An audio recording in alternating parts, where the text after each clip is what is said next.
চা জন্ম যদিও বা চীনে, কিন্তু এই ভারত উপমহাদেশে এর অনুভূতিতে কারো জুড়ি নেই। অতীশ দীপঙ্কর চায়ে চুমুক দেওয়ার সময় কি ভাবছিলেন কে জানে। প্রথম দিকের চা পানকারী বলে কথা। 1840-এর প্রথম চট্টগ্রামের চা বাগান বন্দর।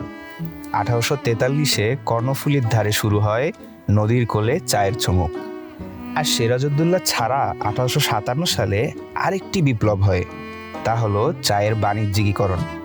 আচ্ছা ধুর, এসব সংখ্যা চায়ের অনুভূতিতে আর না মিশাই। চলেন চা বানানো শুরু করি।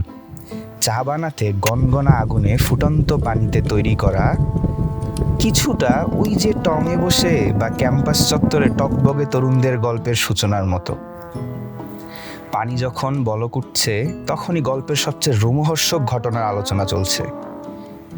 মাঝে মাঝে প্রিয়তমার সাথে চায়ের চুমুক, কখনো বা বন্ধু মহলে, কখনো আবার পরিবার নিয়ে।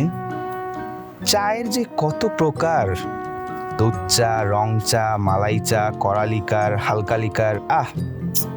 আজ এসব থাক না, আজকে শুধুই চা হবে।